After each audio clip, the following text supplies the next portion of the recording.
Good afternoon, good morning, wherever you're located. Welcome, welcome. It is time for the final live stream of 2025 here at Wool and Spinning. Thank you so much to everybody who is here. Thank you for taking some time out of your day and out of your week to spend with us. It's funny, actually, Rebecca, because we watched Spirited with my mom about 2 weeks ago, I guess. And you know, the whole scene with good afternoon. I know it totally sounds like an insult, but we don't mean it that way here. I hope that everybody is doing really super well. I know that this time of year can be very challenging for some people. It can also be really super full of joy, warmth, and kindness at this time of year. So wherever you are in the world, whatever it is that you celebrate, and whether you celebrate anything or nothing at all, I just want to wish you a very, very warm season and a happy holidays if you're taking time off. And my heart, our community's heart is with all of those this season as you celebrate in whatever way it needs to be for you. And I hope that you're surrounded by friends and family and that there's some really good food. And I hope that that this finds you well and good and making some things and just trying to embrace your whatever traditions you have in your corner of the world. It is Tuesday, December 16th here in the Pacific Northwest. I'm coming to you from just outside of Vancouver, British Columbia here in Canada. We have been on flood watch for the last week or so. We had an atmospheric river last week and James's school was closed on the Friday because where we live is in like a big valley, and it goes from, you guys are going to be seeing this in reverse, but it's actually over here. The Pacific Ocean is over here and Vancouver is here. And then there's sort of this valley that runs up into the remainder of the province. And we're talking sort of in a very small area of the southwestern part of British Columbia. And as you move into what we call the upper Fraser Valley, it's quite deep. Like it's a valley. It used to be a river. And it's all dammed and it's very arable land, both on the British Columbia side and on the Washington state side in the United States. And it flooded 4 years ago and it flooded again last week. So these are once in a 100-year events, and we've had 2 in 4 years. What does that tell you? So a lot of the kids in James's school come from this area called the Upper Fraser Valley, which is sort of the gateway, if you will, to the rest of the province. You have to go through Hope, British Columbia, to sort of get to the highways that take you to the rest of the province, unless you go the other way up through Vancouver into North Vancouver and up that way, which most people who live out here don't do because it's more convenient to go east and then head north from there.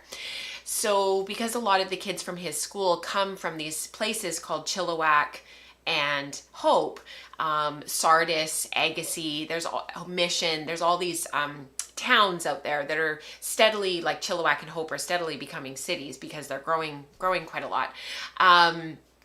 The buses weren't running because Highway 1, which is the main highway out of the Fraser Valley, was closed.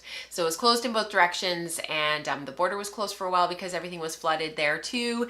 And finally, I think I don't want to spread any misinformation, but I think it was on Saturday or late Friday, they finally got one lane going each way on the highway opened. It might have even been on Sunday. So we got an email on Sunday saying the school as of right now is open on Monday. The kids from out in the Upper Fraser Valley are expected to be able to get to school. The buses should be running. They're just going to be delayed and late. So, you know, to teachers, expect delays and Friday and Monday morning school to sort of get slowly started. And there were a lot of kids missing because they couldn't get to where the buses pick them up. So lots of things going on. Yes, Rebecca said it's been in the national news. It has been quite a thing. There's been a lot of misinformation out there as well about like how federal funding works, for how the province is reimbursed for emergency funding, all that kind of stuff. There's already been something like $1 billion spent since 2021 to improve the infrastructure and for, you know, it sort of works like insurance. The province pays and then the federal government reimburses, and there's obviously more monies coming to sort of help to try to continue to improve the infrastructure. So yeah, crazy. So it's been very eventful here, but so far, there's just a lot of water. Everything's really super wet. It is currently raining. It's been very dark, very gray. I have to admit, can I ask you guys something? I really love this time of year. I actually don't mind the darkness, and I don't mind like as it gets darker and darker and the days get shorter. But this year, honestly, all I want to do is sit around and eat cinnamon buns and read books. Like, I am really finding I'm affected this year, and it's really funny, but I haven't been this affected for a while, which is kind of funny. So I noticed Nicole said that the audio might be out of sync. Just refresh. Sometimes that really helps. She said it doesn't seem to be helping, but hopefully it's not too bad. Maybe as we change screens and change things around, it'll be a little bit better. Which is kind of funny because we've never had that issue before, and there's nothing really at my end that I can do, but I will talk to Mike if it becomes an issue down the road.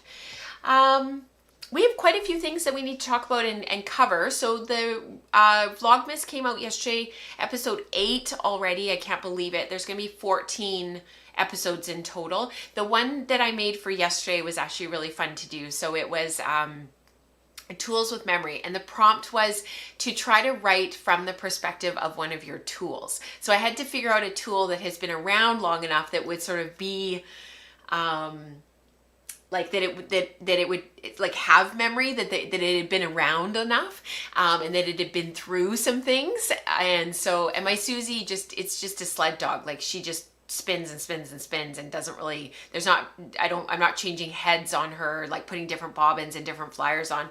She kind of just does what she does, and she does it extremely well.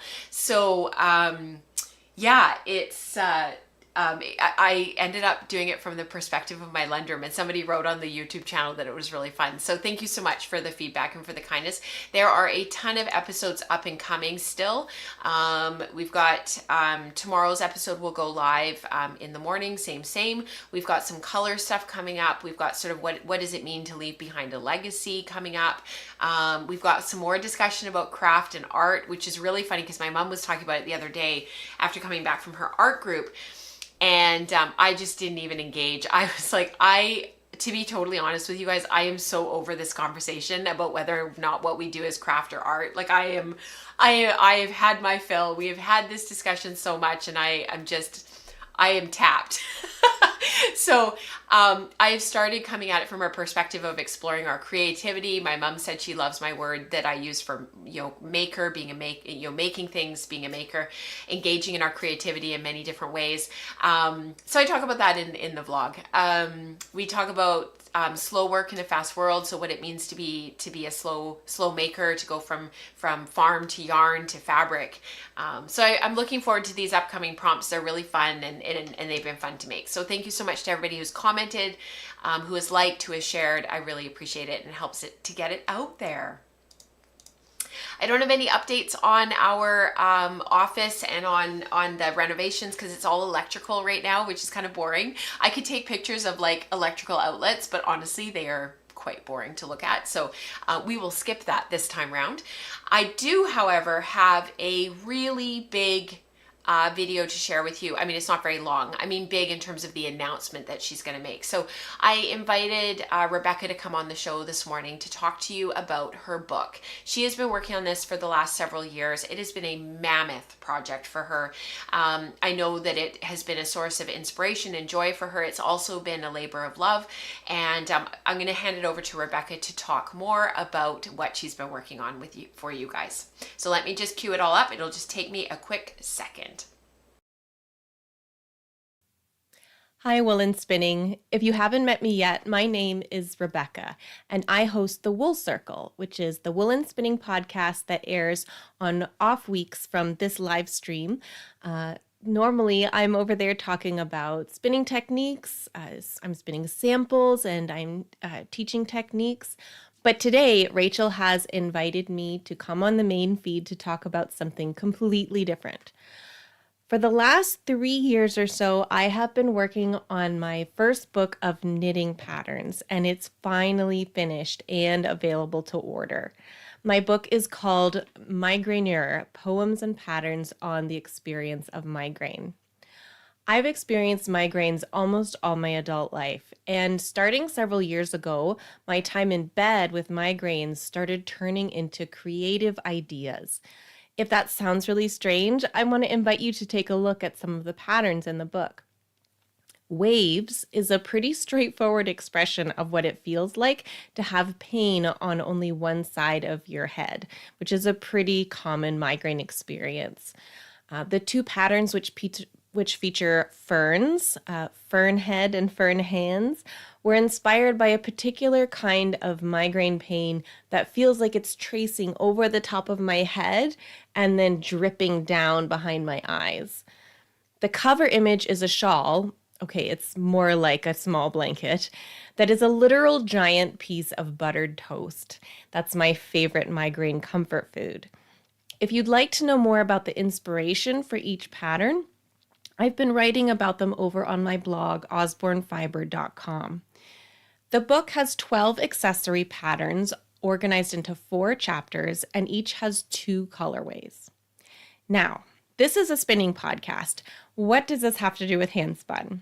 I'm glad you asked. I received yarn support to make this book from KDD & Co. And all of these pieces are made from their tweed singles yarn, Malarkey Tweed, which is made in Donegal, Ireland. This is definitely a commercial yarn and not necessarily a kind of yarn that we spin a lot, but you could absolutely spin for any of these patterns. In fact, I'm planning to do just that in the spring. We're talking about having a spackle, a spin along, knit along, with lots of help and support along the way. Right now, I'm thinking about spinning some quick tweed singles for waves or even making a gradient for a contrast color in toast head. The book is available now. Physical copies are available through Amazon, and the ebook is available through Ravelry. For a limited time, if you want both editions, physical and digital, I'm going to do that manually. So if you buy the physical book, email me with a picture of your receipt and your Ravelry name, and I will gift it to you. If you don't use Ravelry and you want a digital edition, email me and we'll work something out. This offer is only good until the end of the year, so please order soon if you want a complimentary ebook to your physical book. If you only want a digital edition, I'm pleased to offer a discount to you, this beloved woolen spinning community, 30% off until the end of the year with the code WOOLENSPINNING. A huge thank you to all of you out there who knew about this book and have been so kind and supportive about it. And thank you so much to Rachel for allowing me to come on here and talk about it. This community has massively shaped who I am as a spinner and a maker, and I'm so thankful for all of you. Happy holidays.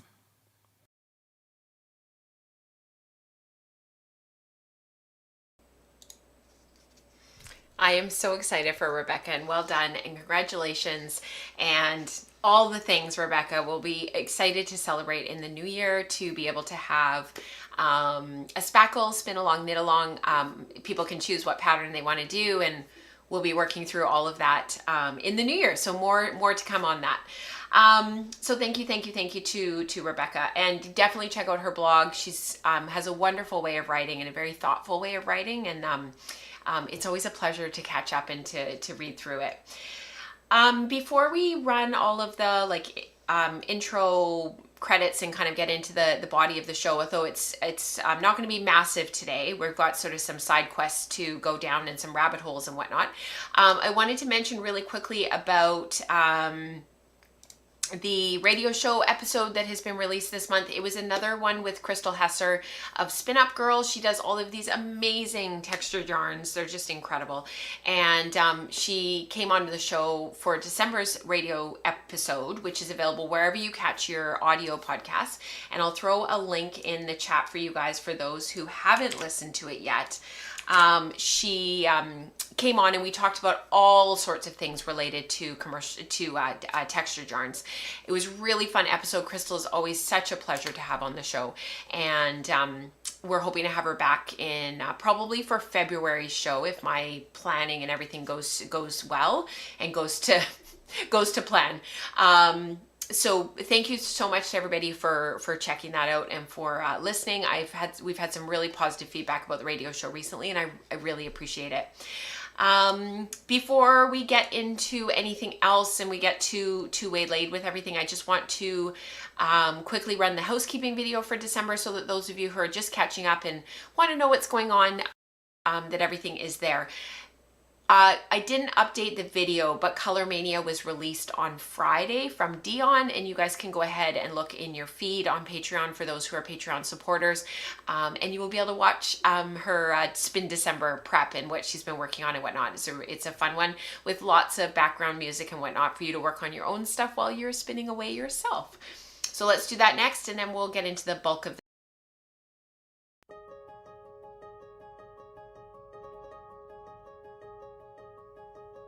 There are some changes coming to the woolen spinning community in September. We are super excited to start sharing them with you. Please ask lots of questions for clarity and let me know how I can help you navigate it all. Ketchup and Pickles goes out on the first of the month each month.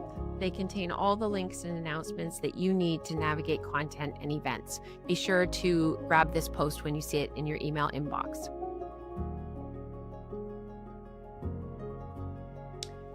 Dion explores another color topic this month in the teaching content. Dion's color content will be available at all levels of Patreon support that you see active on Patreon at this time. Look for the companion Zoom group on Patreon to participate more fully in exploring color in your hand spinning practice.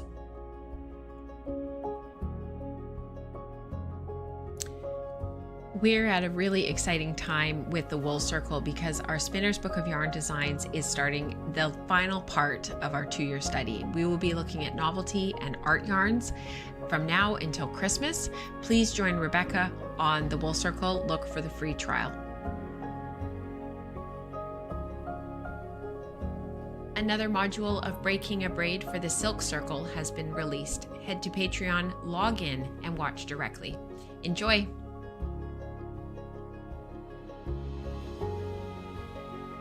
Spinning Staples, Color Mania, and Queries are dedicated Zoom groups with Rebecca, Dion, and myself, Rachel, to answer questions, navigate the book study, explore color, and discuss in-depth hand spinning concepts.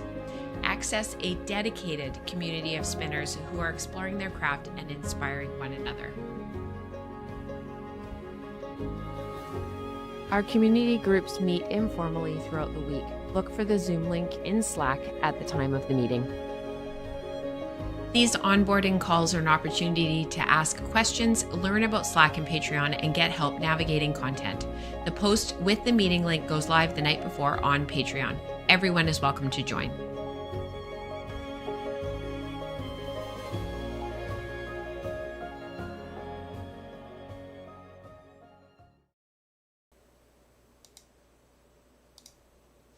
I think that's it. I think that's it for all of the intros and everything. Amanda was asking in the chat if we're going to do a Rebecca related cowl.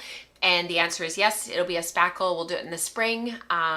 We're just going to take a bit of a deep breath. I love how Rebecca said that. We're going to take a sort of a deep breath in January and February. We're going to tie up all of the stuff from our Spinner's Book of Yarn Designs because that was over 2 years of content and making. It's been very intense, and 2 years is a long time to sort of dive into a book and into various topics that were associated with it. And now that that's coming to an end, I can't believe it's coming to an end. We'll sort of, take a deep breath, take a step back. March, we'll probably start to get ready, and then we'll dive into the spackle after that. So yeah, great question, Amanda. Thank you so much for asking that. We have a few things. We've got spinDecember to talk about. We've got some beehive yarn that I made last week to talk about. And we've got a lot of fiber prep stuff to talk about. So without further ado, let's get into the show and get into the meat of all of this. I'll see you guys on the other side.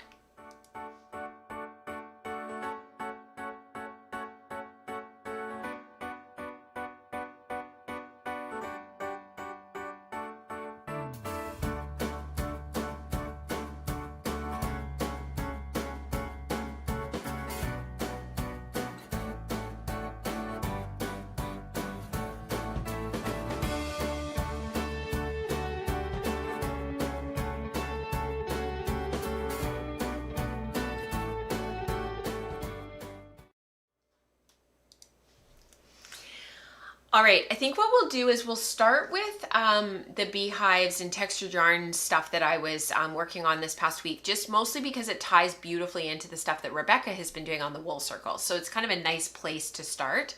I'm not going to run any like credits or anything for this because it's sort of it's still a little bit part of housekeeping, but we are going to flip over to some really pretty photos. So on the last Wool Circle episode, which was last Tuesday, because they're on the opposite weeks to the live stream, Rebecca did a whole episode on beehives, and I don't have any of my jumbo flyers with me at my mom's house because we packed everything up, and honestly, I had the jumbo flyer in my hand about 4 times thinking, should I bring it? Should I not? Should I bring it? I should have brought it. I'm a notorious underpacker. I know a lot of people are overpackers. I'm an underpacker. So like I didn't bring my jumbo head for the Lendrum. I really actually quite need it. I didn't bring my stand mixer. We really actually quite need it because of the time of year it is. This is the time of year that my stand mixer actually gets a ton of use. Didn't bring it. So I was trying to like, minimize stuff, but in minimizing, I actually left some like essentials behind. First world problems, I know, but still. So anyhow, on the Wool Circle, Rebecca was doing beehives, and it was a fantastic episode. It was quite long. We got into a real deep dive on the chat about beehives, and people were really excited about them. And what we ended up deciding on was there was a maker morning later in the week, and so everybody was like, let's do a maker morning for beehives. So we have our regular maker morning scheduled, so let's do beehives for the episode, for the meeting. So I actually hooked up both of my cameras, this one that you're watching on right now, but I also hooked up my second camera that we normally use for the podcast. And I had that trained on my hands the whole time. So for those who are patrons of the community, you can actually watch the recording because Maker Morning is released later as a recording. So for those of you who are patrons, I could actually throw it in the show notes right now. And then if you just log in when you get there, and you can watch my hands through the meeting. Where is it? I'll have to do it later. I don't know exactly where it is. I'd have to like scroll through all the things. Anyhow, it was a really fun meeting because of that, and I made yarn. I think this is about 30 yards. I think when I skeined it on my little skein winder, I think I counted about 18 wraps, not on my skein winder, sorry you guys, on my Nitty Naughty, which is 1.5 yards. It's one of the Ashford ones. Some of the beehives they fell apart.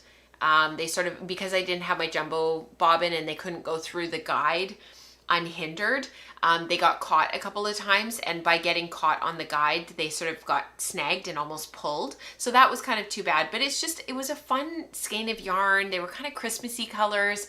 I pulled it out of my stash. This is old fiber from Mill Ends, from Spin Cycle Yarns when they used to sell their Mill Ends. And then the singles, the white singles, was BFL. And I just spun the singles in between and then did the beehives as I wanted to, basically. Just like what Rebecca was doing in the Wool Circle. And it was just really fun. People worked on a variety of things. A few people did work on beehives. Rebecca jumped in. She did a little bit of teaching. And yeah, we just had a lot of fun this past week. So this was the little skein that I made during the live stream, which it was just fun. So yeah, I wanted to show the photos and show what the beehives look like. And we did the high contrast, so it was the white with the colored beehives, and Rebecca did the same for the Wool Circle. She did this really beautiful blue for the beehives, and it was really cool. So yeah, just a really fun day, fun morning. We spent like an hour working on them. It was really cool. Yeah. And that is it for beehives. I know some of you guys are having problems with some of the syncing. There's nothing I can kind of do when we're actually in the live stream. There's probably some sort of a delay between when it's being recorded and then the voice and then going into YouTube. So it's annoying, but try not to watch my mouth. Try to watch the photos instead. It is Christmassy yarn, hey Nicole? It just kind of has a bit of a Christmassy feel with the color of red. Like, you know how red can sometimes be a little bit it just feels kind of Christmassy. It's like a Christmassy red. And then the green, same thing. It just kind of had that feel to it, sort of that evergreen kind of pine sort of color. So yeah, just really fun. I wish I had my proper flyer. That would have really helped, and having jumbo bobbins and being able to like on the jumbo bobbin on the Lendrum, there's much slower whirls, whereas on my Magicraft wheels, the whirls are quite a bit faster, so they just run like, you know, and so I had to really slow my feet down. The slowest whirl I think I have on my Magicraft is 13-1 here that I have with me here. Again, I could have brought one of my standard whirls, but I didn't. It's packed. It's somewhere in the sea can. So it's kind of annoying, but it was still fun to do. And it was just neat to do something different for a bit. It's earthy Christmas. Yes, I love that. Yes, it makes me think of like gnomes and outdoor, very West Coast. So we'll be finishing up all of this like book of yarn designs that Rebecca's really been spearheading in the Wool Circle. We'll be finishing all of that up sort of toward the end of December. So we've got one more Wool Circle for 2025. And then I think, and Rebecca's in the chat, so hopefully she can clarify. I think she's got a couple of shows in January just to like tie everything up. Yeah, we call them sea cans as well. Yeah. And it is ours, ours, there's down here, there's smaller ones that people call pods for moving. But we actually ended up with like a proper sea cam. It takes up our entire driveway. So yeah, we've been calling it the sea cam, the sea can. I always want to say sea cam. It's sea can with an N, but I always like, mix it up. But everything's in the sea can. But yes, we call them that down here as well. It's kind of funny, hey? Kind of a bit of a Canadianism, I think. All right, let's talk about spinDecember. So spinDecember, let me just get the thumb here. spinDecember was talked about like very extensively on hang on. Do I have a link? I might have a link. I only have the chat link. So we've been sharing our spinDecember stuff in the Ravelry group, and spinDecember was the brainchild of our dear friend Dion, who's in the chat today, and she's the one behind all of the words, Rachel. The Color Mania content that you guys have been enjoying. And let me just see if I can find so for spinDecember, if you're curious about learning more and you want to find out more after this live stream is done, if you guys go to the previous what is playing? Oh goodness, hang on. There's something playing somewhere. No, that's not it. Hang on, you guys. What just started playing?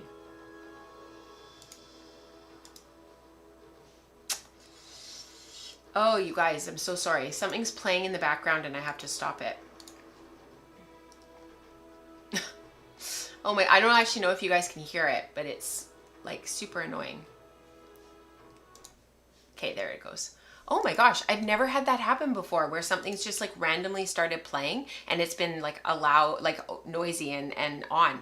Yeah, shipping containers. Sorry, Amanda. I'm sorry. I call it a sea can, but yeah, it's a shipping container. That's what we've got in our driveway right now. I should take a picture and show you guys. Yes, it's a Canadianism. I don't know why. I don't know where it came from, but it's a Canadianism. Anyways, yeah, the pods, I think, are an actual company too. Like I think up here, PODS, capital PODS is pods is actually like a company. Anyhow, If you want to go back to the first episode in November, and I've linked it in the live chat, Dion actually came onto the show to talk about spinDecember and what it's all about. It was my intro, but I couldn't figure out where it was playing from. So the show started to replay on a different tab on a different screen, but I couldn't find it. So yeah. Yeah, you guys are absolutely right. I know it was faint, but it was there and I couldn't figure out where it was coming from because it's from one of the windows. Anyways, it doesn't matter. So shipping containers, Vlogmas, all these things. It's just one of those days. It's been one of those years. This pretty much sums up what this year has been like. Anyways, I put the link in the live chat to learn more about spinDecember. I have been working on my spinDecember, and it's actually been really, really fun. So what I did was I took all of my odds and ends and bits and bobs. So I spread them all out on the table. This was all the stuff that was like left over from the year. So it was like, you know, Polworth from this project and Corriedale from that project. And there was Polworth silk, and there was like old compacted BFL, and like it was just everything. Some of these are Crafty Jack's Katrina's colorways. Some of these are Sweet Georgia yarns. This one here is Smith & You up in Kamloops. The bright red one in the corner there, there's like 3 of them. That's Sweet Georgia yarns as well. It was just like a conglomerate of a whole bunch of stuff. So I spread it out on the kitchen table, much to my mother's chagrin, because she was like, what are you doing? Because I'm like clearing off the table and moving everything and so on and so forth. I know, Christine, you're absolutely right. She quite liked it. Nice background music. And I started looking at it, and one of the things that came through right away for me was how warm it was. And so all of these colorways just below me here were leftovers from all of this sampling and workshops and whatnot from a few years ago. So I started opening them up, and when I had them open, they actually really screamed warmth to me, even though what you can see from the photo is teal, but it was like only the teal that was wrapped around the outside. So it's kind of these turquoise blue kind of teal colors. So I actually removed all of those. And if you guys look down below, straight below me here, that bundle of fiber that's at the bottom that has the teal blue, kind of turquoise blue wrapped around with a little bit of purple and a little bit of, looks like gold. That's the leftover baubles colorway from the Silk Circle Breaking a Braid content that's being released right now. I had a little bit left over. So I pulled the turquoise out of that and got rid of it. And I put all of the turquoise away in a bag. And then I took the rest of it and I weighed it all out. It was just shy of 400 grams in total. And I just started very randomly breaking it all apart and putting it through the drum carter. And I ended up with these 6 bats. And then from there, I took the 6 bats and I broke them all down. So this was one of the bats broken down, and you can see what a variety of color there was in there. There was still a little bit of blue left. It wasn't completely gone. But there was a lot of like reddy orange, mauvey purple. These were some nests from one of the other bats that I broke down. And I broke each of the bats down into 6 pieces, and then I broke those up. And then I sort of wanted to round it out a little bit, make it a bit more of a tint, add some silk. I'm really trying to like use stuff that's been sitting around for many, many years. So the Muga was left over from Sanjo Silk, from something that I did a few years ago, probably more than a few years ago. The Corriedale, which is the white fiber that you see here, is left over from a whole bunch of fiber processing that I did at Thanksgiving a year and a bit ago, but I haven't actually done anything with it yet. So I did 40%. So I took the amount that I had and I rounded it up to 400 grams. And I did 40% tint, 20% Muga. So I ended up with 80 grams of the white of the Corriedale and 20 grams of the Muga within the 400 gram blend. And then I started adding those into the bats and recarding them. So I ended up with, I'm not actually even sure how many bats I actually ended up with, but then I took them from there, and you can see all the Muga in there, and it kind of became like this really beautiful kind of, it's not really pink, but it is pink. They're sort of, I'm not even sure how to describe them. Dion, I need your help from Amanda, yes, you do have access to the Silk Circle because you're in Staplers and Color Mania. Yes, you have access to Silk Circle. It's kind of a peachy, pinky, mauvey orange. And when you open these up, I'll just go here for just a sec. When you open them up, they're sort of these half bats, because this is half of the bat. They have streaks of yellow in them, the gold. You can see the muga catches the light. There's a lot of sort of overarching pinky peach color, and that's from the white. It just took everything down a notch. And they were all slightly different. Like all of these were slightly different. When I took them apart, some of them have, oh goodness, some of them have like a little bit more pink in them. Some of them have a little bit more peach. Some of them are a little bit more je ne sais quoi, like a little bit more purple. So when they're spinning up on the bobbin, there's areas of the bobbin that's a little bit darker and a little bit lighter. There's a lot of nuance and texture in the bobbin. And then I did a little ply-back sample. So this is a 3-ply ply-back sample. It's very, very close to my very pale skin color, as you can see. And Rebecca and Dion have talked about this recently on their podcasts, on the Color Mania and on the Wool Circle, about this phenomenon that we seem to be running into, the three of us, that we keep making blends that are very similar to our skin color. And what is very funny about that is all of our skin colors are very different. And it just kind of cracks me up that right now, for whatever reason, I seem to be really drawn to this kind of mauvey, peachy kind of color. But there's not a lot of contrast between my skin and my hair and the yarn. So I'm not sure what that says or what that means. But what I have been doing is breaking these bats up into smaller pieces, and you can see how much heathering and whatnot there is in there. But it got me thinking, because this is where the whole like fixing it kind of comes in, because I'm going to have an entire bobbin, as you just saw here. My first bobbin is going to be these bats. So it's the first half of what I carded. And I have no intention of sort of doing anything with them. I just spun them. I really loved the colors. They were so gentle and so muted, and I just love that peachy kind of color. In the intro for the first minute and a half, you guys saw how I'm spinning this, and that's very typical of sort of my spinning aujourd'hui, if you will. But this is the rest of it ready to go and ready for more prep. So just excuse the crinkling. I'll put it under the table so that the mic doesn't catch it too much. And Christine nailed it. She said it's Rachel's hair color. You're absolutely right. So what I found, there's two things.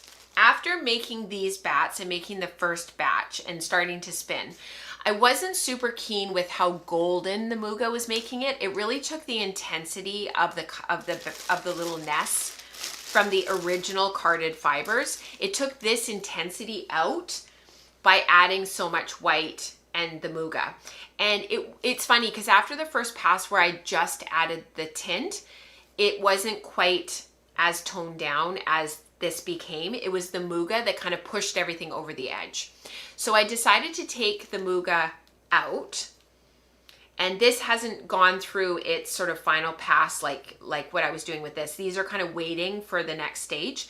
But what I had done was I had divided them all up and put them into bags ready for their final stage of carding, right?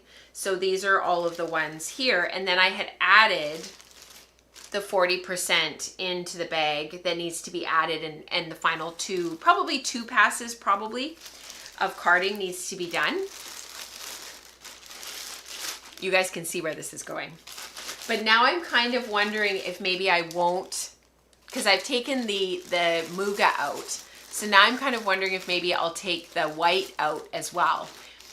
Because I have so much stuff in my stash that I could add in instead of, and just make these, like, keep these sort of the intensity that they are, so that, like that yarn that we looked at in community participation last week, and I'm trying to remember who spun it.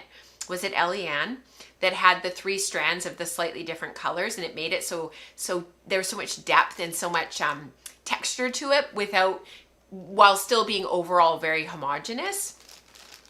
So now I'm kind of thinking that I'll spin just these and add in something else to round it out to 200 grams for bobbin number 2. And then, this is why I love this so much. It's so creative. Then I got really inspired because I was like, well, if I take the white out, then I could take the white that I've already measured and organized. And I was at the house the other day, and there is a few things that I still have access to. And I found all of these, which are also the right color for all of this. And I made these years ago, and I never spun them, and I never did anything with them. So I have about 140 grams of these made up and ready to go. And so I thought, well, maybe I should weigh these, and they weigh out at about 140 grams. And I had added sparkle to them. I don't know if you guys can see that. There's a whole bunch of sparkle in there. They're peach. They're meant to be a sunset. And I had added sparkle. So now I'm thinking, well, if I spin these up, they could be bobbin number 3. So I've gotten completely off track. I'm like completely off on like a whole other journey. So let's talk about side quests. This has been ended up being a total side quest. So yeah, so I'm gonna add, and then the other thing I thought was, if I end up with too much yardage for bobbin number 1, because I end up taking out the white of the second bobbin, which Dion is agreeing with me. She said remove the white. If I do that and I remove the white for the second bobbin, which I'm agreeing with Dion, I think she's absolutely right, then I'll have less yardage. Like I won't have as much, like basically my volume's gonna go down. I won't have as much. So I was sort of thinking like, I'll just spin the second 2 bobbins and I'll have whatever I have yardage wise, and I'll just ply it up, and whatever's left on bobbin number 1, I can either round it out later and add something to it to finish off that last bit of singles that I spun, or I can add it in with another project. I can ply it back on itself and have another skein that's just itself. It doesn't really matter. It's spinDecember, like who cares? So I've been spinning along, and you guys saw a little bit of this earlier, but honestly, I've just been spinning along, managing the nests as they come. Because I carded them, I think 4 times, so they're quite smooth. The prep is really easy to spin, but if you notice the way that my hands are moving, there's a few times where I'm having to kind of almost jimmy the fiber a little bit and kind of turn my hand a little bit, loop up fibers that are kind of being left behind underneath a little bit. And the only reason for that, and the only reason that that's happening, is because there's all different lengths in the blend. We've got silk, we've got Corriedale, we've got Polworth, there's BFL in there. What else is in there? There's quite a bit of like various things. They're all sort of generally in the 4-inch range for like staple length, but it does make it so that the blend just in general, there's a couple of times where you have to kind of jimmy rig and play it around, and my hands are moving quite quickly with this spin, and it's going really quite fast, and it's just it's a mindless default, just spinning to whatever the fiber wants to be spun. I'm not worrying about the width or I'm not worrying about the thickness. I'm not worrying about whether it's consistent. I'm not worrying about whether or not the overarching yarn is perfect. It doesn't matter.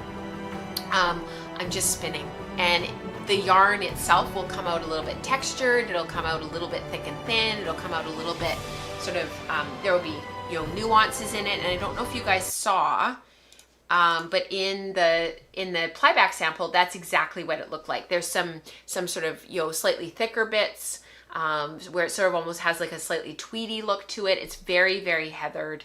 And of course, once you add in the other two bobbins, it's going to be even more so, because they're both going to be different, right?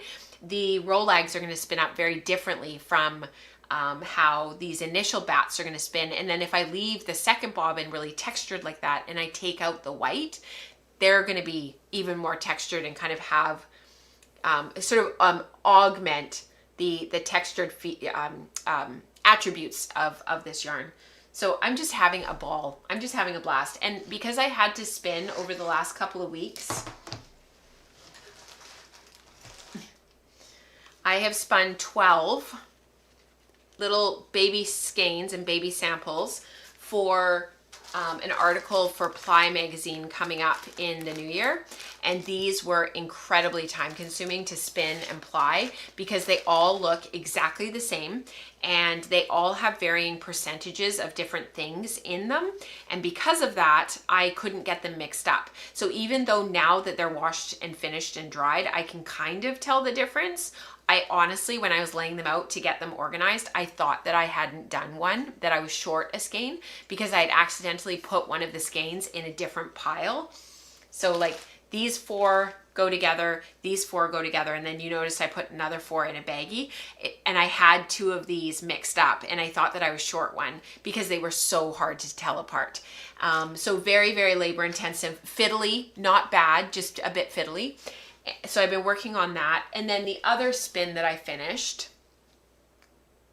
was my Dashel spin. So I got it all plied and all finished. And I'm actually not going to talk very much about this because I think this is going to be one of those things that we're going to get into in the new year, talking about these really marled, color twisting, barber pulled kind of yarns and how they compare. This was the end of one of the bobbins when things are chain plied. So I'm sure that there are some of you out there that are like, oh, I don't like this at all. I love the chain ply. Why didn't she chain ply it? And then there's others out there that are vice versa. They're like, oh, I love the marl. The chain ply is kind of boring. So what I love is that I love both. I don't really have a preference. I like the chain ply. I would have been more than happy if this was chain plied. I also really like this. And I like how it color twists and it's more interesting and it tones down the green and the green isn't quite so neon. And there are places in the yarn where the green all matched up. Sorry, it's a bit dark in here. It is so dark outside, so my lights can only do so much. But yeah, I'm just really happy with how this turned out. It's quite a lot of yardage. These skeins are quite large. 3 ply. And like I said, we'll talk more about all of this color twisting and marling that happened in this yarn. We'll talk more about it in the new year. And yeah, some of you guys are going to love that type of yarn and some of you it's not your favorite. This is always going to stripe. There's always going to be a striping quality to it. So that is something that you have to think about depending on the project that you're making. I'm just catching up on chat. Yes, remove that. Yeah, Dion says, I absolutely love how you're pivoting. So going back to removing the white. Yes, spins like this, the whole reason for spinDecember is just to have fun. And I think when you're in a big spin like this and you're just having fun and you're just being creative and there's no rhyme or reason to it, I'm not spinning for anything in particular, you can pivot, you can change your mind, you can take things out, you can add things back in. It's part of the reason why I didn't do all of the fiber prep all at once at the beginning. I was getting a bit burned out of doing, like I spent an entire day a couple of weeks ago carding from start to finish. I had to card all of these up and at the same time I was carding this, and I don't have my electric carder here. It's too big to bring to my mom's house. So I'm doing it all on my hand crank, and it's just, you kind of get a bit tired after a while of standing there and doing it. And so I was really enjoying this, and I thought after I got the first bobbin done, I was like, that's good, I'm good. And I just thought, no, I'm going to start spinning. So yeah.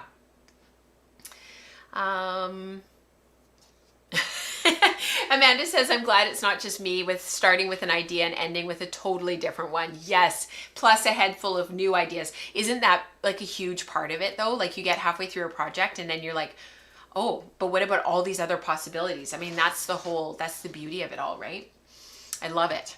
Okay, there was more fiber prep. This whole show has ended up being all about fiber prep. So just a really quick refresher. I showed this to you guys last episode. So I had started working on this, and this was inspired, and I didn't have the photo to show you guys last time, so we'll do it now. We'll celebrate Glenda for just a minute. Glenda is one of our very active community members. She runs our spin groups on Tuesday morning before the live stream and before Wool Circle. And so many of you probably have met her and know her. She lives locally to me just over on Vancouver Island in Victoria. And when she was over in September, and for Knit City, and me and her and Rebecca's daughter went out for lunch one day, and she pulled out just, very nonchalantly, like she does, she pulls out these 2 pairs of socks that she's been working on.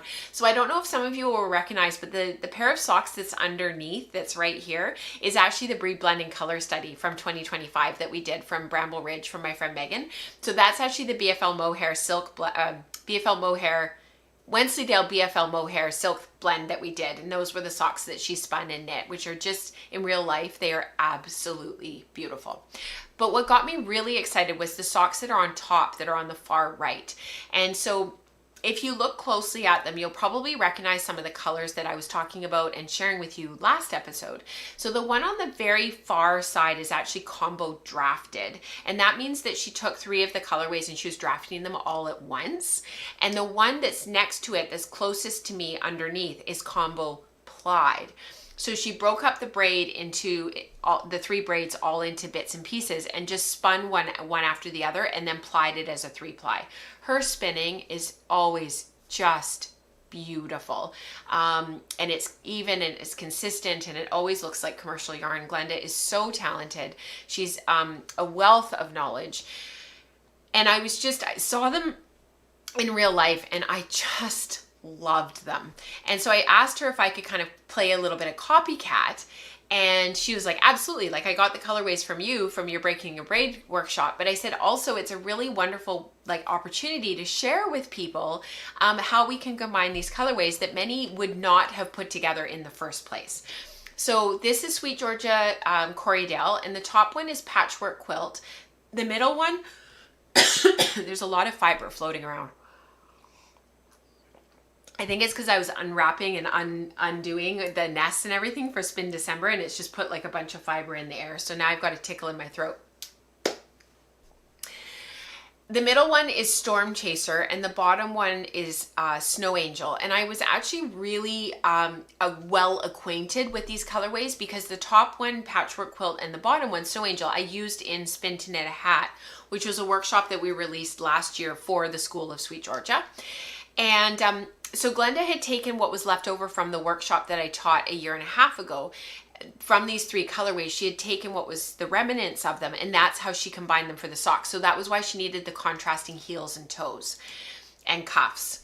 So I took the 3 colorways and I broke them into 4. So when I did my big Sweet Georgia combo spin a couple of years ago, I basically split the braids end to end, and I split the braids all the way from one end to the other, and I had these incredibly long lengths of fiber that I then put through the drum carder, and we'll get there in just a moment. But I was trying to figure out how this time around I could minimize that and make them a bit smaller and make them not have the colorway go through the carder multiple times, but instead maybe only go through once in a smaller piece of fiber. So my initial thought was I'll break the braid into 4. So that's what I did. So each of these colorways is broken up into 4. And then from there, I started splitting each of those little nests. So I took one of the nests and I started splitting it, and I tried to split them as finely as I possibly could. So the first colorway that I split was Storm Chaser. This is for bobbin number 1 basically. And then I did Snow Angel, and I split them about 22 times. So I was able to split the braid and just that one bundle 22 times. And then I did the Patchwork Quilt afterwards. And you can see that I had spread out all over the table. I had these like piles so that I had one of each piled on top of each other. And then from there, I took each one and fed them through together as a triple through the drum carder. And you can see it here on the drum carder itself. The difference is so subtle, Christine. It's incredible. And this was the final nest of fiber. So after I'd put each one through just once, this was the comparison. So you can see here, and I know I'm a little bit in the way, but basically what you can see here is the 3 colorways sort of lined up, and the 3 nests, little mini nests of fiber lined up, and that's what went into the carder. So this little bit down here, right below me here, that's what went initially into the carder. The 3 nests next to each other, that's how big they were. That's what they looked like before I lined them all up. And then down below is what they looked like in the final, just that one pass through the drum carder. They're not going through more than one time. And I thought I would enlarge this part of the photo just so that you can see how the 3 colorways line up. So you can see that like in places, you're gonna have all of the mauve and gray that's in all 3 of the colorways line up. And then you're gonna have that bright turquoise blue come through in places, and that maroon and gold in the patchwork quilt come through in places. But overall, the effect is very subtle. And I showed this on the podcast last time. I had done 1 repeat of each colorway. I had just stripped off the side one little nest of 1 complete colorway from this. And I showed this last time, but this gives you an idea of what the finished yarn, if you strip the colorway, just take 1 repeat of the colorway and you spin one to each bobbin. So I spun 3 bobbins, 1 colorway to each bobbin, and I plied them together. This is what the yarn would look like. Isn't it beautiful? I love it. All that color twisting and stuff, you would think that it would be really unpleasant, but it is so nice. And then you get that zinger of the turquoise in there, because that's really what it is. It's the zinger. Every other color in this colorway is, let me just go to it here. Hang on. Every other color, if you guys look here, maybe this is the best photo to show you. Every other color in these 3 colorways is on the warm side of the color wheel. So yes, you've got gray in there and you've got the yellow, but overall you're sort of dealing with one side of the colorway, that red gold through to that sort of purpley color. And then that zinger becomes the turquoise. So then when you see it in the yarn form, of course it's gorgeous. Like, it's so pretty because you've just got a zinger of turquoise. Yeah, I love how they look after carding as well. Dion, I think they are just beautiful. So I have my first bag ready to go. So I ended up, after that all those piles that I just showed you guys, I had 22 of them. But because I have 4 of these, a quarter of each braid to do, I need 30 in each bag. So it's basically 22 times 4, 88. I'll squeeze out 2 more out of the entire thing, because there will be some fiber that'll split a little bit thicker, and I'll be able to split that and get 2 more out of it. And then I'll need 30 little bundles. I'm not going to weigh it for the final project, and then I'll spin it up. So I'm actually going to start spinning this in December. I just love this. I think it is so beautiful. Sorry for the crinkling. This is how they came out. They're much smaller than my previous combo spin that I did. I think it was 2023 that I did that combo spin. You can see how much shorter they are. They're much more manageable. And all I have to do with each one is just go through and very gently pre-draft it slightly. Like, we're talking like very minimal. Just pre-draft it slightly. I do predict, I'm making a prediction here, I do think that the gold is going to get lost quite a lot, and I think that's proven by what happened to Glenda's socks. You can see that while you do see the gold and the yellow is in there, that goldy yellow, it definitely is sort of in general quite lost. But like, it doesn't matter. It's just so beautiful. And then I'll spin that end to end, and that'll be it. Very purple, but the turquoise in there, that turquoise just brings it down. I do have a sweater in mind. It's one of Anka's Tricks sweaters. It's a top-down raglan, very simple. I've knit it before. I'll do a 3-ply, and then we'll go from there. So I might have to do contrasting. I might do the same as Glenda. Actually, I might kind of copy her a little bit with what she did with her socks. I might do a contrasting collar, cuffs, and hem, and then just do the body of the sweater. I haven't decided yet. It's way too far in it. Like, that's way too far down the line. So that has been really fun to work on. All right, I think that is it for like the bulk of the show. We didn't have any dividers or anything today. I know, Rebecca said, I know, bro. Oh, you said dude, but you're supposed to say bro if you're talking like kid speak now. She's like, dude, you made Anka's Trick last time you did a combo spin sweater. I did, and I also did Metamorphic by Weekender Light by Andrea Bowery. Yeah, I definitely have like go-tos in my mind of what I want things to look like. And I think it would be a bit too much to try to go find the sweater, because the one that I did for the combo spin last time is the same one that I want to use. The Anka's Trick sweater is the same one that I want to use this time around and make it again. But I wouldn't make it, I had such a limited amount of yarn last time, and I had to make it really small and cropped and tight, and it never really fit me very well. It's called Simple Something. I'll link the pattern in, like the link to the pattern page in the chat. But it was definitely, like the way that I did it last time, I was so restricted on yarn. There's 3 things that I would have done differently if I were to do that sweater again. And there's no way that I can rip it out, because it's just, it's not felted or anything, but it's just, it would just rip all of the yarn as it came out. But I would knit it quite a bit more like loosely. It came out quite dense, and it's a beautiful gauge, and it makes it like a very beautiful outerwear sweater. But because it's tight and it's small, and it doesn't have any ease to it, it's just not comfortable to wear. So I would really like to, like I'll do it again, but I'll do it quite a bit bigger in terms of like more oversized, a looser gauge. Yeah. Yes. If I needed 4 or 5 braids for the sweater, Dana, great question. I would totally just split it the same way. I would just split the braids 4 times, and I would just match them up. So you would have to have an even number of braids to do it. Like you would need, well, actually, if you had an extra colorway of one of them, like let's say you had 1 Storm Chaser and then 2 Patchwork Quilt and 2 Snow Angel, you could pull out certain colors and do that as a solid for the contrasting cuffs and hems. But I would get 6 braids if I was going to do it, and I would break it up evenly. That's probably what I would do. 600 grams isn't that much for a sweater, and I've already kind of realized that I'm probably going to have to get another 3 braids anyways to get enough for a sweater to do what I want to do with the ease that I want to do it with. And then if I have any left over, I'll either chain ply the remaining bits, or because when I start to spin, I'll get an idea of the grist, which we're going to talk about in just a minute.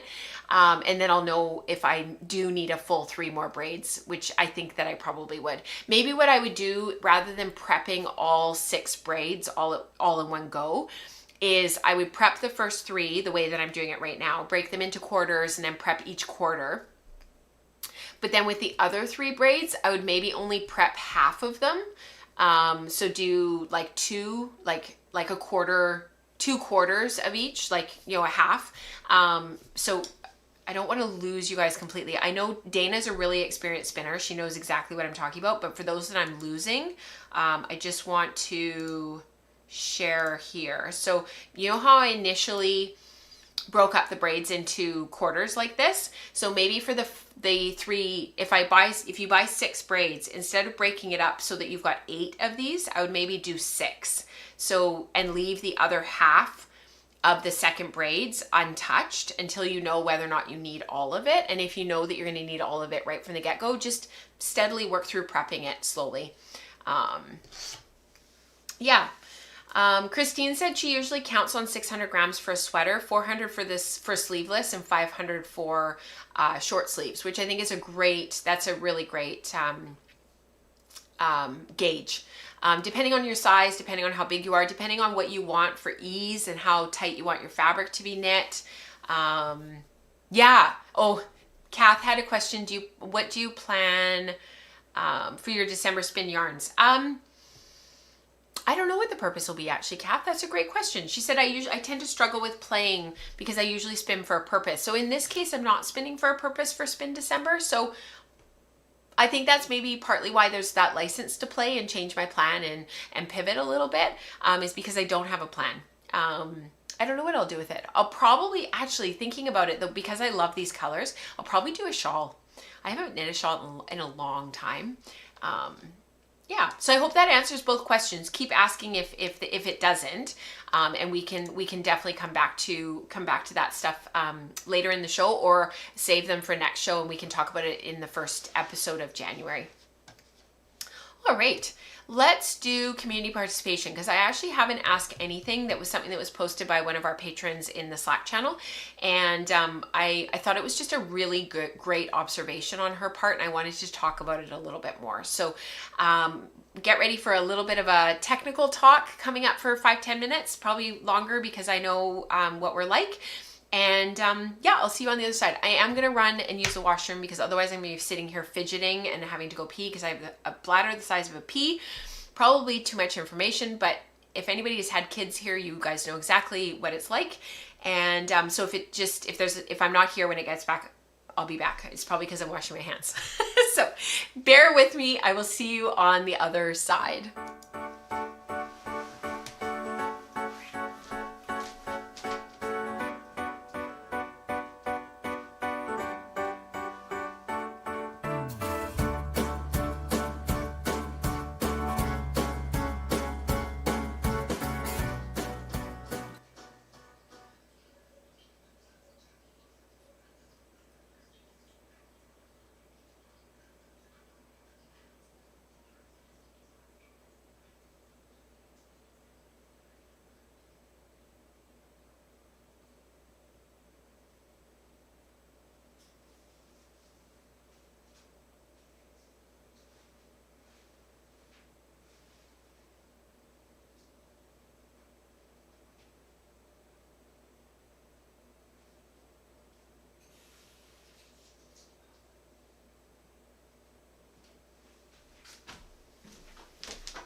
It makes it much easier if I can sit here and not fidget the whole time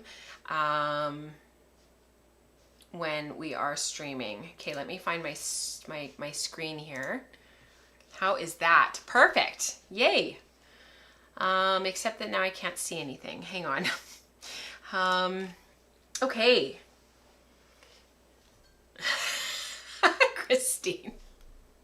I love that. Shall I fill the gap? Oh, come all ye faithful. I love that. Okay. Yeah, Dion, what are you going to do with your bigger spinDecember? I think you had mentioned maybe a sweater, which I think is awesome. I think that would be fantastic. Okay. Let's find the other screen that I need to be able to answer this question that we have coming up in just a second here. Okay. We're going to start off with Ask Anything, and I hope that I don't lose everybody here, but Susan had this really fantastic question, or it wasn't really a question, it was sort of more of a comment, but I thought it was worth going back to and talking about. I also really loved this photo, and I wanted to include it somehow in the slideshow because I just think it's gorgeous, and I love the finished yarn, and I love the surface that she photographed it on, so like win-win-win all around. So Susan says, this isn't really a question for the channel, but it is a newbie lesson that I apparently needed to learn again. So this was in the hashtag newbie questions on Slack, and it's for anything from like getting started, trying to navigate everything, trying to find everything, to things that happen when you're a newer spinner that you're just not too sure about and you're wanting to check in with somebody and ask a question. Somebody somewhere in the world is awake when you post and will respond to you. So she said, grist. So sharing for the joy of it, I'm spinning the yarn for a Sophie scarf for a friend. The yarns used in the pattern are called call for DK, but have about 120 yards per 25 grams. I did not question that and proceeded to spin 30 grams of fiber just to be safe into a 3-ply DK. And I only got about 70 yards. I then checked the grist of the recommended yarns, and they're all pretty much fingering. So to be fair, they all have a fuzzy fiber, cashmere, alpaca, etc. to make them puffier. But yeah, I have a DK yarn and I'm now off to spin the rest of the yardage. So this is a really great moment in time conversation to have that we haven't had for a while about grist. And we've talked about this in the teaching content over the years. We've come back to it again and again and again. And I thought it was worthwhile going into the new year to sort of come back to it again. Because the thing about being a hand spinner and grist is that a lot of all of the charts that newer spinners often use, and I did this as well, to sort of determine based on grist what the weight of your yarn is are not, they don't work. It doesn't match up the way that people think that it does. And I wanted to talk about this for a little bit and just to kind of acknowledge. And I am going to read off of my notes because then I don't mince my words and it's a little bit clearer. Grist means very different things when it comes to commercial yarn production than it does when we are sitting at the spinning wheel or using our spindles or playing around with sampling. Grist in a commercial yarn refers to a very precisely measured relationship between length and weight. So it's expressed through standardized yarn count systems. So I'm sure you guys have seen like the Yarn Council of, I think it's the Yarn Council of America, is that correct? They have their standardized charts, right? And this is where a lot of misinformation comes from in the hand spinning world around what that stuff means and how it relates to us as hand spinners. These systems allow mills, designers, manufacturers to reproduce yarns consistently across fiber lots, machines, factories, countries, and even decades. Because as time goes on, if you are producing a yarn in 2025 that you want to be exactly the same as a yarn that was produced in 1985, these standardized ways of measuring yarn and calculating grist in a commercial sense allows that to happen. So that's why a skein of Cascade 220 that we bought in 1996 is the same as a skein of Cascade 220 that we would buy next year in 2026. Does that make sense? So commercial grist is not descriptive, it's not relative, it's not in relation to something else, it's not in relation to somebody else's yarn or to yarn that you maybe spun last year. It is numerical, it is standardized, it is repeatable. This is also where a lot of the yarn count systems come from that we run into as particularly as weavers. That's often the first place that people start to run into some of these systems. You'll see it when we talk about, 8-2 cotton, 8-4 cotton, NM 28/2, Tex 33. That's sort of when we start to run into these yarn count systems. And for a lot of knitters, that's the first time that they run into some of this stuff, other than just the standardized Craft Yarn Council charts. You don't have a mill that would release a yarn. Can you imagine if they did? It would be so confusing. They wouldn't release a yarn that says this is a light fingering yarn. That it just doesn't work because they wouldn't be able to explain to another mill. Let's say they expanded and let's say they opened a second mill in another part of the world and they needed to be able to reproduce the same yarns there that they are currently producing in their current mill. They can't just call up the workers and say, produce a light fingering weight yarn from this Corriedale. Like it doesn't work that way, right? So because we have all these different systems in the commercial yarn space, I think what happens with newer spinners, and I certainly did this for sure. I would look at those charts and I would bring them back to my spinning and I would be like, well, my grist on this is X yards per pound, therefore it's a blah, blah, blah weight yarn.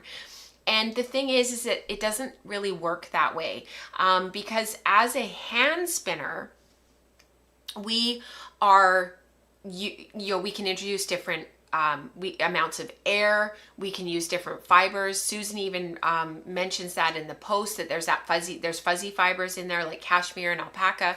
Llama can be quite dense and quite heavy. Wensleydale and mohair are quite dense and heavy, so they change the grist of our yarns. But what the commercial organizations do and what's happened with like the Yarn Council charts is they translate what those numbers mean into consumer friendly categories like lace, fingering, DK, sport weight, worsted, Aran, etc. But you can have within that umbrella, you can have sort of a wide variety, a wide difference. But generally people will say, well, a fingering weight yarn is generally 100 grams and you get roughly 400 yards.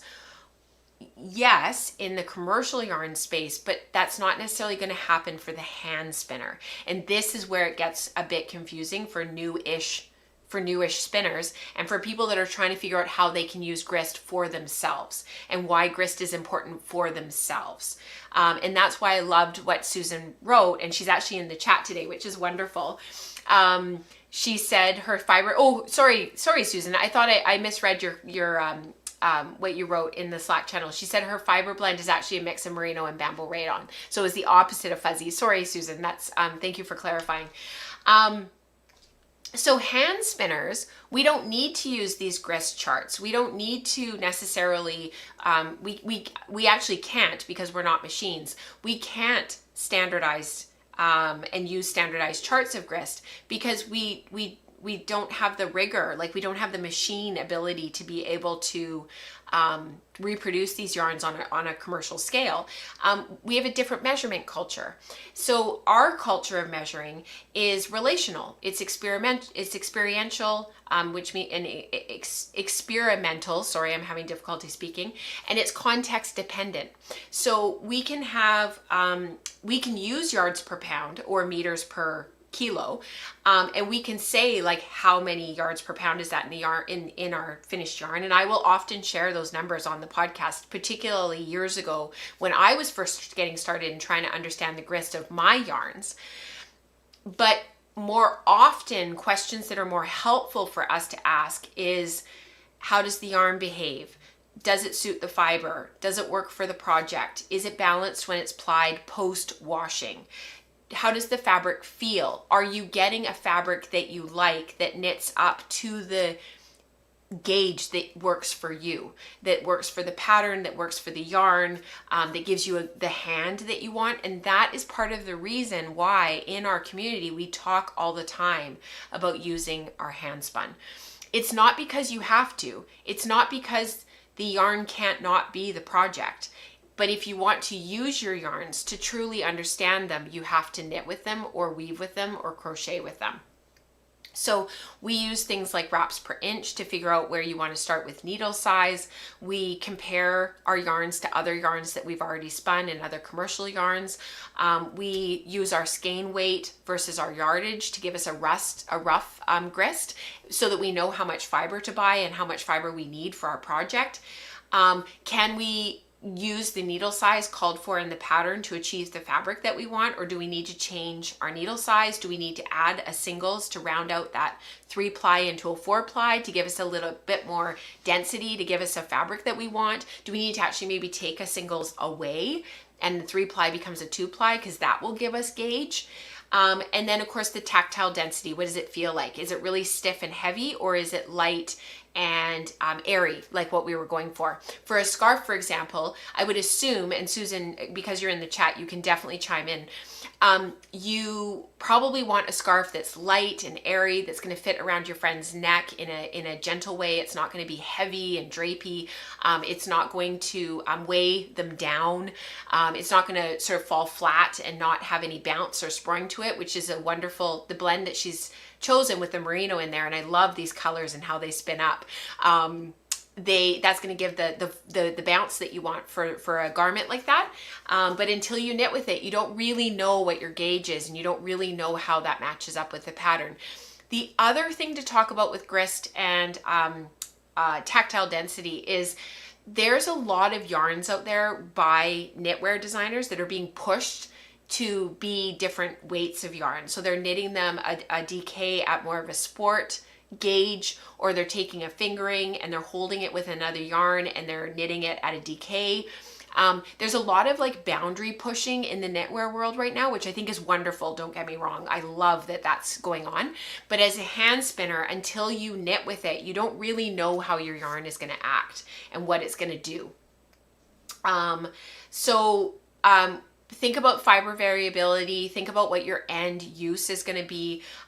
Think about how you want to draft it and how you want to spin it, what the finished yarn is going to be. Are you going to spin it so that all of the air is going to be taken out? Or are you going to spin it so that it has a lot of air and loft still? So you're going to sort of air more toward the woolen side of the drafting spectrum, or are you going to spin it more worsted? How many singles do you want in that yarn? Do you want a round 3-ply for a really bouncy garter? The Sophie scarf is a garter pattern with an I-cord bind off around the edge. Or do you want something that's a little bit more smooth and has good stitch definition, and you knit it a bit tighter to give it that bounce and elasticity? So I love that Rebecca said, summary, to spin for a pattern, you've got to sample and you've got to swatch, and then overbuy on fiber so that you have the space to be able to do that. The one last thing that I was going to say is that often with hand spun grist, we often figure out our recipe by and it's adjusted over time based on our tastes. So we kind of start with one product and one sample, and then we adjust from there. And it's sort of like a recipe of figuring out our taste and what we like for that specific pattern. And then it can completely change for another yarn. But commercial grist is a blueprint. So using the Craft Yarn Council charts is often not super helpful for hand spinners, and that's why we have to use our yarns and we have to swatch with them, because that's how we can express ourselves, and we can get the yarn to do what we want it to do, and we can make it specific to our needs and what we want. And I think that's really, really important.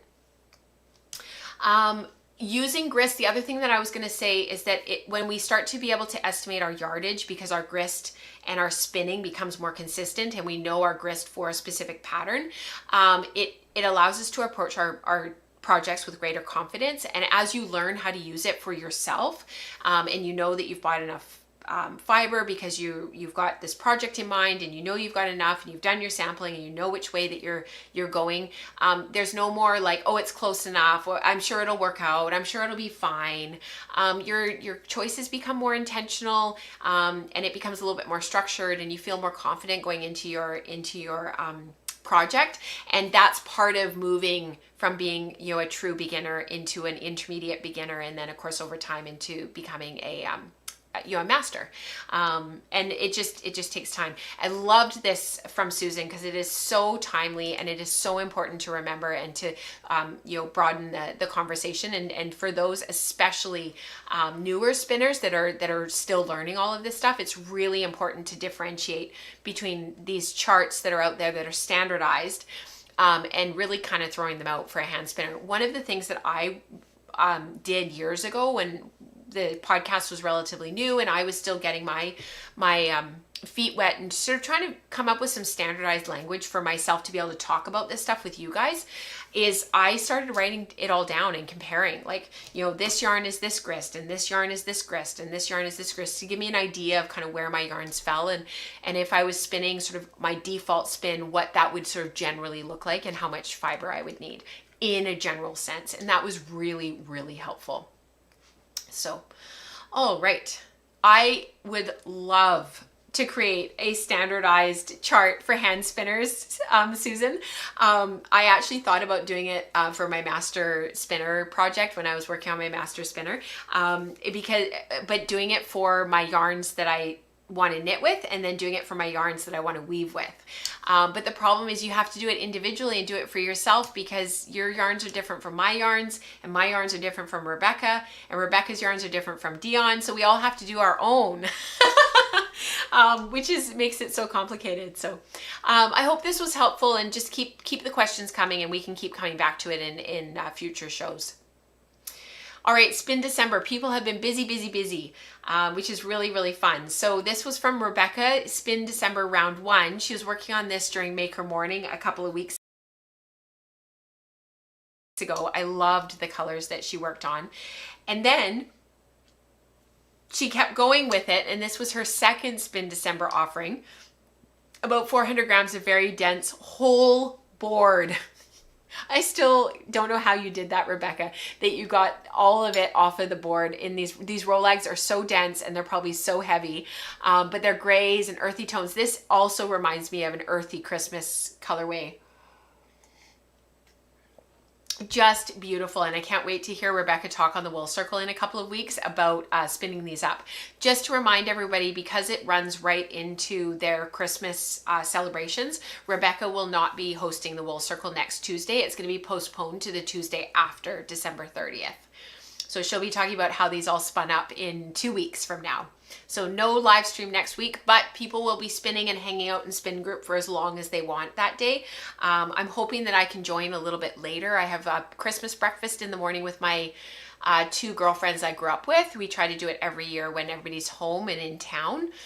This was from from Dion. Here's my spinDecember baggies ready to blend. And she talks extensively on the Color Mania this month about her spinDecember. That's what Color Mania this month is about. So go and check that out and have some fun watching what Dion did. More from Dion, more sneak peeks. This is all of her spinDecember in the works right now. And like I said, check out Color Mania this month for more on her spinDecember. This is from Renata. Here are my spinDecembers. In the middle is the bobbin I spun today during the Zoom. The others this week. This one was spun during Maker Morning last week. The bats were gifted to me, so it was fun to spin something which I didn't choose out of her bubble, and she really likes them. And then this was her yarns finished. So here's some more stuff that Renata's been working on and plying up like a what's that word? You know, when somebody's like working on something and they're really enjoying it. Spun several gifted bats into singles, 2-ply spiral yarns. I love that spiral, Renata, that's on the far side there. Second one in, that brown. Beautiful. Well done. These also qualify for Year of Yarns, like the textured yarns that Rebecca's been doing. This is from Florence, spinning in the sun in New Zealand. Of course, it's summer there right now, so I hope that you are enjoying your spinDecember, Florence. And she's doing a blue. It's for a gift spin that she's doing. General makes and shares. There were some really fun ones over the last week or so. This is from Eden. This was a whole, I'm sorry that the printing is so small on this one. Hopefully in full screen you guys can look at it. But if you're in the Slack channel, you can go into Fiber Prep and see what Eden shared, like the whole project. But she had my voice in her head telling them to just that just as I sit here that the sheep are growing new wool and that there is plenty, and that and I do what I rarely do. I pulled out an entire braid and thoroughly swatched to see if I could find a way to make something work for me. I knew I wanted to card the braid because I just love spinning long draw from carded nests, but I love the yarn that it creates. So they have all these different samples that they did up in the course of this sampling. So the first sample carded the length of the braid 3 times and spun a 2-ply. And then the second one is the length of the braid carded once, but then chain plied, which I love. I think it's so subtle and so soft because of being carded first. The third, they took the color repeat and carded a color progression of green to peach and then chain plied. I love that one. Love that one, Eden. The last 2 are 2-ply with 1 strand green and 1 strand peach, and then blue, and the leftover green is chain plied, which is that one right there, the third one in, I think. I love so much that I went through all of this in one morning. What an awesome experiment, and what a beautiful sort of conglomerate of yarns that you were able to create, Eden. Just gorgeous. I love that big one in the middle with the green and the peach repeat. Oh, that one, I think it's the third one that you did that I like the best. I just thought that one and the carded chain ply, those two, gorgeous. And I included photos that they had included on the Slack channel of the original fiber, which is just beautiful. Something about peach, you guys, just something about peach. And then over the afternoon, I kept the thing somewhere in the corner of my head. You can always combine colorways from the same dyer. And again, as we talk, the sheep are growing more wool. You really internalized that message recently, Eden. I love that. So at 5 in the evening, the idea was there, complete and ready. So they actually took the 3 colorways, all from the same dyer. I'm not sure which dyer it is, but broke it all down, started to get it ready for a combo spin. And this is going to be incredible. It's going to be awesome because you've got that zing of blue. It's going to be gorgeous. And you can see how the blues and the greens, they're all the same. Typical of stock dye from dyers, it has a certain look, and you can always combine it. Oh, Deidre says, thank you for explaining grist to us. I'll be rewatching and taking notes. Grist has not been a rabbit hole, but a black mystery hole. Rebecca says, think of it as measurement of yarn density. Keep notes of your own grist, compare and contrast, and you'll notice patterns. What a great, that is a wonderful piece of advice, Rebecca. You're absolutely right. I know the plies of the wool are just gorgeous, are they not? These singles in here to make the whole, oh, it's just beautiful, gorgeous. This is from Maya, trying to figure out which of these skeins come from the same spin and batch. Note to self, get better at tagging skeins. Yep, I know exactly how that feels for sure. Gray and dark brown is for sure Norwegian white, wild sheep, and the others are probably Norwegian white. But only 3 of 6 were marked as that, and they're definitely from different batches. But she's gonna do a cardigan, and I think, you know, honestly, Maya, if you hold the yarns like, sort of like you would different dye lots from the same colorway of a dyer, it'll be fine. Nobody will notice. Beautiful. And if they're standing close enough to notice and comment, that's on them. That's not about you. I'm like past, I think I've like hit my, I don't know what the right word is. I said to Mike the other day, I think I've kind of hit my like BS meter this year. Like there has just been so much. And my best friend lost her second brother this year, so she's now an only child. And I went through what I went through. I've had a couple of other friends just dealing with some major stuff. I think I'm just like tapped with this general sense in the world. And I don't know if it's everywhere or if it's just this feeling in North America that we have right now of just sort of people saying things that's just not that kind. Like it's not meant to be like, I don't think it's necessarily like mean, but it's not super nice. And I've just had enough. Like, be kind. Do you know what I mean? Like, say nice things. So honestly, Maya, I think this is going to be gorgeous. And I think the white and the cream of the slightly different nuances of the different batches, I think it's just going to make the cardigan even more beautiful. Yeah, my tolerance is low right now, Dion. That's exactly what it is. I think I'm tapped out. My mom said to me the other day that I'm burned out. I think that's probably part of it. Not with the podcast and with what I'm doing here. I think just like in general, I think she's probably right. Amanda, you nailed it. That's exactly it. If somebody could point that out on a sweater that I'm wearing, this person is too close. That's exactly it. So Nicole said, I finally got a day to catch up on what all you beautiful makers have been up to. And it was just what I needed because I sat for hours seaming all these blocks for my stars aligned blanket. And I have to say, Nicole, I saw this on the Slack channel and I just was blown away. It is beautiful. It's her third crocheted blanket out of hand spun this year. It's her third, you guys, out of hand spun. Boof, like mind blown. I'll post a finished pic when it's all finished, but there are 12 star blocks and 12 random blocks. It is gorgeous. She asked about adding a border. She doesn't think that the pattern calls for one. Honestly, Nicole, you could go either way.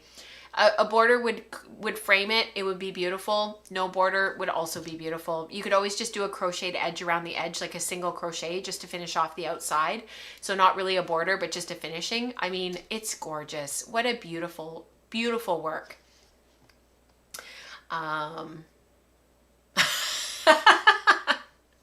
I love that. My favorite response to criticism is don't yuck my yum. That is awesome. I'm going to use that.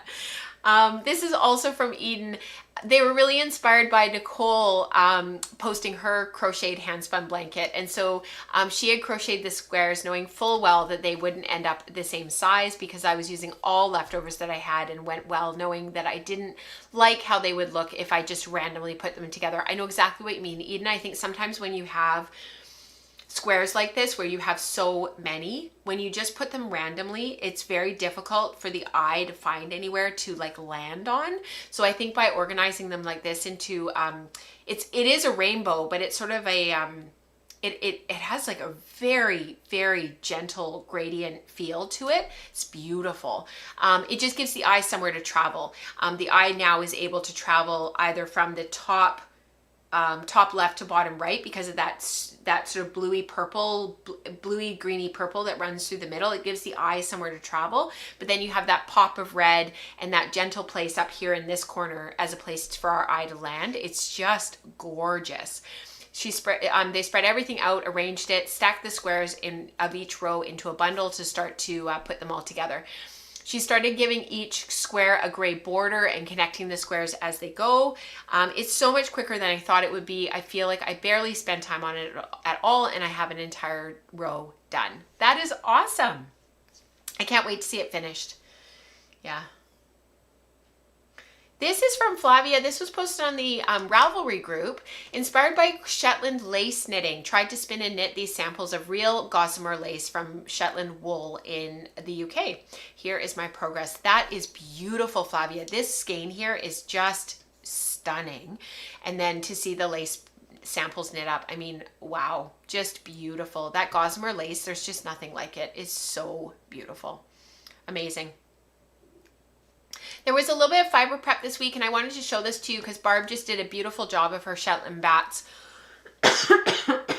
This is a Shetland fleece that's been hanging around for years. She was getting trained on her electric carder at her guild. And ooh la la, it spins like butter. Yes, beautiful. Now to tackle an Icelandic fleece that is almost as old. That's awesome. That must feel so good getting through some of this stuff and really enjoying it. Year of yarn. So these are some of the final photos of people working through their year of yarn and all of this stuff that we've been working on with our book study for the last 2 years. It's kind of sad that it's winding down, but I'm also like really ready for it to wind down. So, you know, yin and yang. This is from Alberto starting his double boucle sample. So it will be nothing like Rebecca's. I would focus and then I'd watch TV. The core would get slack, which changed what was happening. Lincoln spin done next to the mohair. It'll still be fun, but way less technical and no gray, white looping all the way. So I think I have a photo. Oh no, I didn't include in the Slack channel. If you guys go to Year of Yarn, you'll see this bobbin. You'll see the yarn skeined. It is beautiful. Really well done. Gorgeous, gorgeous spinning, Alberto. Beautiful. I love that he's always so willing to just try and just get in there and experiment. And it's just awesome. Awesome. This is her Renata. This is her spiral yarn that she made from gray singles and a thin commercial wool thread. A little bit of color was eaten up by the spinning, but the stellina is sparkling. It is beautiful, Renata. I love that dark gray. That is just beautiful. Thank you guys for sharing everything that you do, for being here, for participating in the woolen spinning community. I just want to say an extra special thank you to the patrons of the community. You guys are the ones that allow me to keep the lights on here. You're the ones that have been able to help me to bring Rebecca and Dion on board. And Rebecca's been going strong for almost 2.5 years now. It's just incredible to me that it's been that long. I want to thank you all for being here throughout the year. We have done a ton. We had something like 18 maker mornings. We had 24 queries, 24 staplers. We've had our first 2 Color Maniacs meetings. Like we have done so much this year. We started Color Mania. We started the Silk Circle back up again. I don't know if some of you who've been around for a while kind of realize this, but remember years ago, I was producing the teaching content, which was spinning pearls for the Patreon community. But then there was also the How I Spin content, and that was sort of at the higher tier. We've basically been able this year to bring it back. So instead of calling it How I Spin, now it's part of the Silk Circle, and it's sort of workshop-based content over multiple months. And then Spinning Pearls has kind of morphed into Color Mania with Dion, which is fantastic. It's just so awesome. I want to thank you all for just allowing us to be able to be here and to continue to do this work. Like it's so meaningful. I know it helps a lot of people, and it's wonderful to be able to inspire and motivate each other in our making. There are many holidays going on, or I shouldn't say holidays, many things that people celebrate at this time of year that are going on. I think there's something like 42 different religious holidays at this time of year worldwide. When you count up everything outside of Hanukkah and Christmas and the winter solstice, there's like 38 other things that people celebrate at this time of year. So whatever your traditions are and whatever it is in your area of the world that you celebrate, I hope that you are warm and well fed and setting the table for many friends and family to gather with you. For those who find themselves alone, or maybe find this time of the year that they're not finding the joy that they maybe normally would, or that they find this time of year hard, we are with you. We are thinking about you. And I hope that just by engaging in your making and carving out some time for yourself, that you do find some joy and that you do find some warmth in this time of year. And know that we are always here, that you can jump into a Zoom and just have contact with people who are happy to talk about yarn and knitting and weaving and crochet and all the other things, and maybe hopefully bring some light into your day. There was a wonderful interview last night in the wake of the Australia events that happened over the weekend. It was a rabbi who was speaking and being interviewed, and he said that he was wishing to task us all with the how did he put it, with the task. He was tasking us with the hope and the each of us having our own individual abilities to bring a little bit of light to corners of our lives and of the world that are maybe a little bit dark right now. And so I'm going to sort of task all of us in our community with bringing a little bit more light, even if it's just a really teeny tiny bit. If we can just bring a little bit of light over the next number of days, weeks, months, to a world that sometimes feels a bit dark and feels a little bit scary at times, and that we can just bring a little bit more safety and a little bit more light. Because when things are well lit, they are safe and they're warm and they're inviting, and they bring people in and into conversation, that we are able to actually listen to each other and hear one another. So that said, I want to wish you all a very, very happy holidays. I celebrate Christmas, so I'm going to wish those who do celebrate Christmas a very Merry Christmas, a Happy Hanukkah to those who celebrate Hanukkah, because that started this week as well. And I hope you guys have a really, really wonderful couple of weeks, and a very, very happy New Year's. Chinese New Year is also around the corner, so we've got that to celebrate as well. There are people in our community that celebrate that. And I just want to thank you all for sharing this space with me. It's richer for you all being here. So have a great couple of weeks. I will see you in the first week of January. It's really early this year that we have our live stream. I think it's like January 6th. So I'll be looking forward to that. Rebecca will be back here in 2 weeks for the Wool Circle on December 30th. And if there's any other announcements, of course, just ask in the Slack channel. One of us will jump in and answer your questions, and anything that I have to announce, I'll post in there as well. I hope you continue to enjoy Vlogmas. They'll come out all the way to December 27th. And happy holidays, you guys. Have a wonderful December. Bye, everyone.